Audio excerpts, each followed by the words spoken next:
So a few years ago, I got a random text message from somebody that I used to be really close with. She was actually in my wedding. Hadn't heard from her for a few years.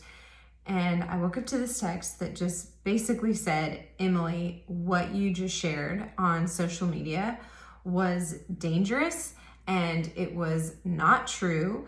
And basically it was so you could make some money. And so I have turned you into Instagram because I think what you're doing is wrong. So that was a really fun text message to wake up to. And as somebody who really cares about honesty and authenticity and helping people, that really shook me for a minute. I was able to talk with my husband about it and realize, okay, what she's saying is not true. She is protecting her people. She thinks that this is what she needs to be doing. It is not a reflection of me. She does not understand what I'm sharing. And instead of me being defensive and responding, defending myself and defending all the things that she was claiming falsely about me, I just basically said, hey, listen, I appreciate your text message. That was never my intention. I'm always here to help, never to hurt. I appreciate you letting me know. Have a good day. And then very quickly, she responded back and said, hey, listen, I'm sorry. I should have come to you first. I hadn't thought about that in a while, and then that memory popped up for me yesterday. And I kind of started to get into my head, and I started to think, are people thinking I'm just sharing to make money? Are people thinking that I'm stretching the truth, or my business partners that I work with are stretching the truth just so we can make money? And I sat in that for a minute, and then I realized these thoughts are not serving me because this is not truth. I have to remind myself often, what is truth? What is the truth? The truth of the matter is that I have products that have helped me with X, Y, and Z, and so I'm sharing them.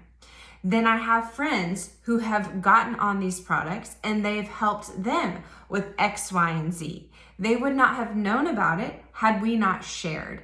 And so that fueled me yesterday. And the Lord is so good and so gracious and has brought multiple people to me to share their stories with me. Like even this morning, I got a really great message from a new customer and his wife. And he was saying, hey, we are feeling less fatigue. We're sleeping deeper. We've got some weight that we've lost. We're feeling good. That was a gift from the Lord. But I want to tell you, what we do matters.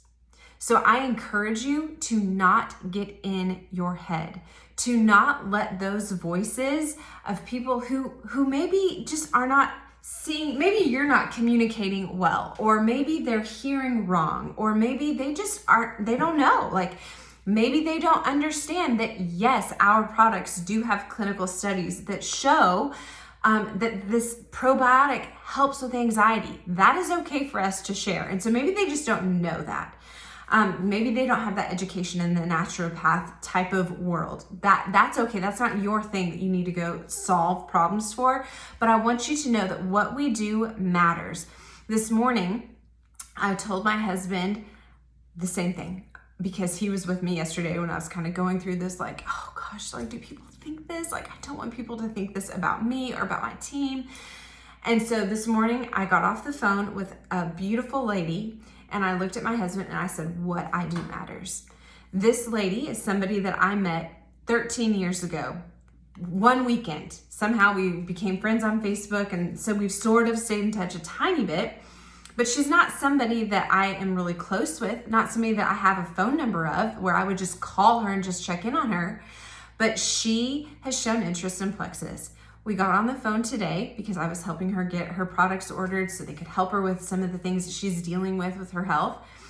But because of Plexus, because of me sharing, because of me reaching out, because of me being intentional in my relationship with her, we were able to talk on the phone today, and maybe 20 minutes of it was about Plexus, but the rest, the other 30, 40 minutes was about her, was about the struggles that she's going through, was about the faith struggles that she's going through. And I was able to share my story about how God captured my heart and he was able to turn such confusion and darkness into just this beautiful clarity and beautiful light.